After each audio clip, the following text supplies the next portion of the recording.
पिछले पार्ट में हम लोग बात कर चुके हैं डाइवर्जेंस मूवमेंट के बारे में। इस पार्ट में हम लोग बात करेंगे कन्वर्जेंस के बारे में। तो जो आपका कन्वर्जेंस है, it is of three types: ocean ocean convergence, continent continent convergence and ocean continent convergence. तो सबसे पहले बात करते हैं ओशन ओशन कन्वर्जेंस के बारे में। Consider these are the two oceanic crust.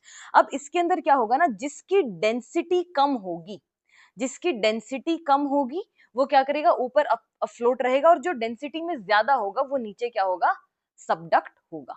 ठीक है ना। अब इसको एक बार समझ के देखेंगे तो इस तरह से जो ये आपकी मूवमेंट है, ये यहाँ पे सबडक्शन शो करना स्टार्ट करेगी।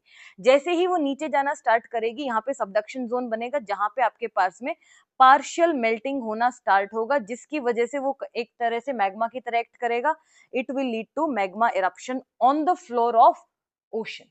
ठीक है ना। यहाँ पे एक तरह से पानी है, तो विद टाइम अगर ये हमको बाहर की तरफ नजर आते हैं तो ये आपका आइलैंड फॉर्म करता है।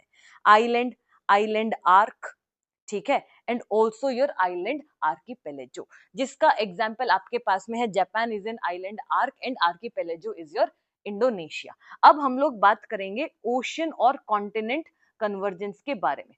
कॉन्टिनेंटल प्लेट है और ओशनिक प्लेट है, डेंसिटी ज्यादा किसकी है, ऑब्वियसली ओशनिक प्लेट की है, therefore oceanic plate will undergo some subduction. अब जब ये सबडक्शन होगा ना, तो एक चीज समझो, जो कॉन्टिनेंटल प्लेट है ना, इसके अंदर कुछ फोल्ड्स बनने स्टार्ट हो जाएंगे। ठीक है ना। अब जब यहाँ पे सबडक्शन होगा, पार्शियल मेल्टिंग होता होगा, तो वो क्या करेगा, वोल्केनिक इरप्शन शो करेगा। इस तरह के वोल्केनो फॉर्मेशंस होते हैं आपके पास में एंडीज में। ठीक है ना, एंडीज है, रॉकीज है, these are example of your ocean continent convergence. उसके बाद में थर्ड हम लोग बात करेंगे कॉन्टिनेंट कॉन्टिनेंट कन्वर्जेंस के बारे में, जिसके अंदर आपके पास में एग्जाम्पल आता है हिमालय का। इसको समझेंगे। पहले क्या था, consider this to be your Eurasian plate. यहाँ पे आपके पास में इंडो ऑस्ट्रेलियन प्लेट थी, जिसके बीच में क्या था, टेथीस सी था। ठीक है। अब होगा क्या ना, इसको इस तरह से इमेजिन करेंगे, this is your oceanic crust undergoing subduction. यहाँ पे क्या होगा, वोल्केनिक इरप्शंस होंगे, जिससे आपका टिबेटन प्लेट्यू बना है। ठीक है ना। अब इसको थोड़ा सा एक बार आगे समझते हैं। अब क्या हो रहा है, विद टाइम ये पास में आ रहा है, सेडिमेंट है इसके अंदर, यहाँ पे आपका टिबेटन प्लेट्यू है, यहाँ से वोल्केनिक इरप्शन हो रहा है, तो वो सारी चीजें हो रही है। This forms the part of your trans Himalaya, पहली बात। ठीक है ना। अब जो ये वाला सेडिमेंट है, ये राइज करना स्टार्ट करेगा। विद टाइम जो आपका ओशनिक क्रस्ट है वो खत्म हो जाएगा, और यहाँ पे जो है नए फोल्ड्स बनने स्टार्ट होंगे। This is your Himalaya.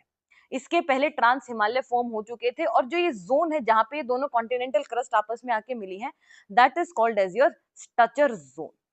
ठीक है ना। अब यहाँ पे एक शब्द और याद रखेंगे, बेनियोफ जोन। बेनियोफ जोन वो एरिया होता है जहां पे अर्थक्वेक के आने की टेंडेंसी सबसे ज्यादा होती है, that is your Benioff zone. और देयर इज अ रीजन कि जो हिमालय है